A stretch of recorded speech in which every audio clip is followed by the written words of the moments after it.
Something I enjoy doing in my spare time is taking pictures of my pets and then posting them to my Instagram. But one of the main comments that I often will get when I post pictures of my hamsters is, how do you get such good pictures of your hamsters and how do you make them sit still? So I figured I would do a video talking about all of my tips and tricks for taking pictures of hamsters.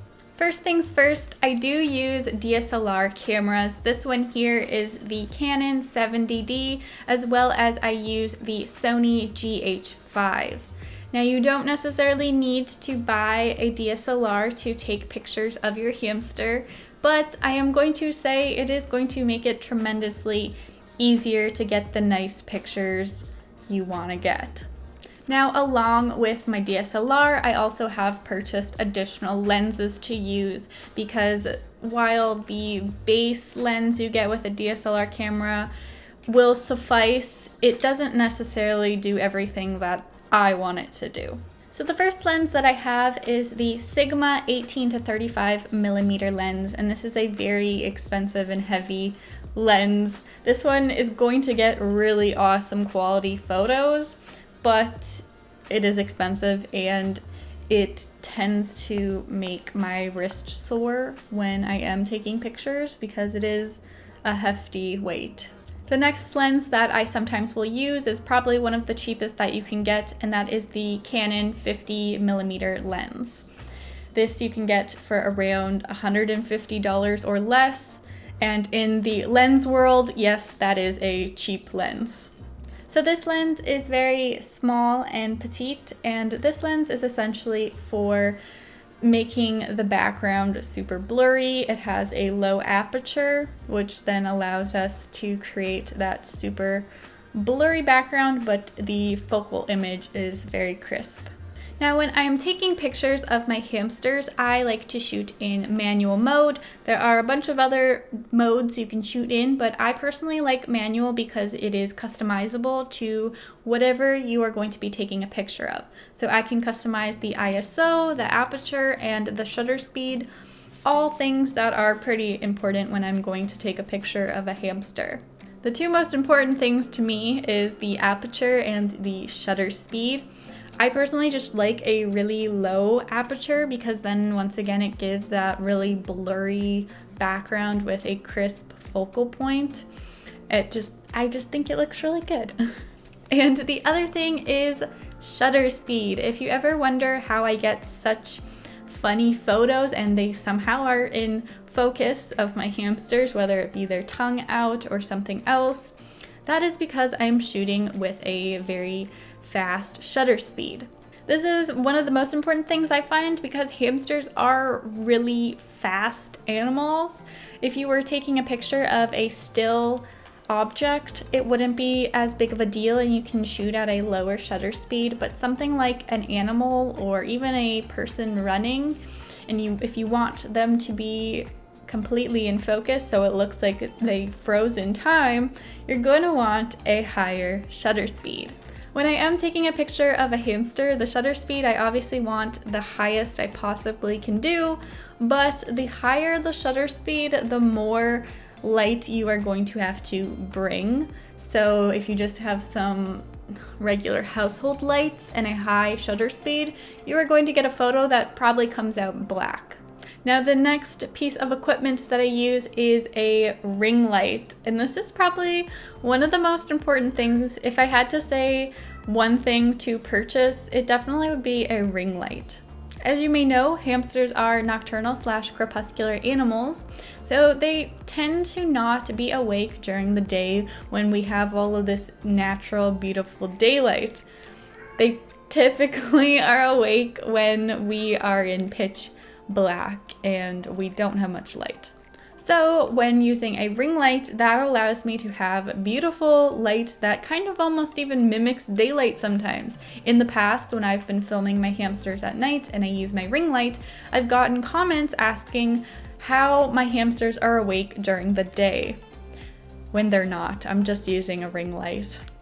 The next piece of equipment I like to use with hamsters is a light box.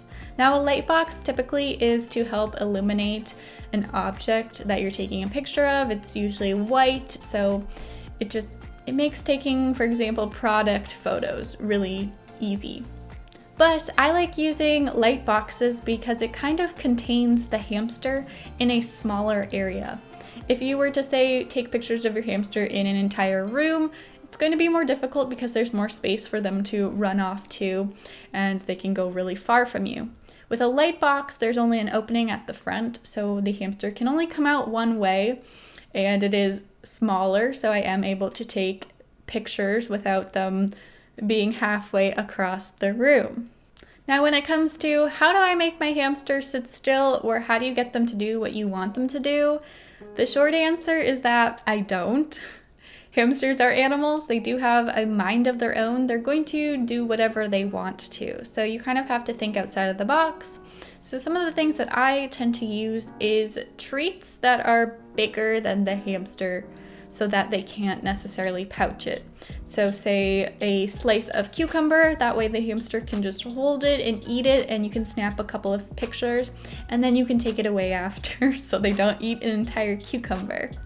Sprinkling little treats all over the place, or if you have a hideout you want them to go into to take a picture of, put a treat in there and then just wait until they turn around, or when they're in the hideout, offer them a treat so then they sit still. Another thing, of course, is I make a lot of little annoying sounds, like, which usually makes a hamster stop and listen, and then you have that short amount of time to be able to take the perfect photo. Another thing is that when you are taking photos of your hamster, do not stop. Just keep hitting that shutter button. If you stop to look at a photo, you're missing out on opportunities where you could have got a good photo. And you're bound to get a ton of photos that are not good, but you're going to at least get a couple that are decent pictures. Now, when it comes to taking pictures on your phone, I don't have tons of tips because I usually do use a DSLR camera, but I have a couple. The phone I have here is the iPhone 13 Pro, but I have used many different iPhones in the past, and honestly, they kind of all take the same type of pictures. My first tip is that if you have an iPhone and you are capable of turning on live photo, I definitely would do that. That way, when you take a picture of your hamster, you actually can go back into the live photo and look through all of the moments it's captured and then select if there's a better moment in the live photo, if that makes sense.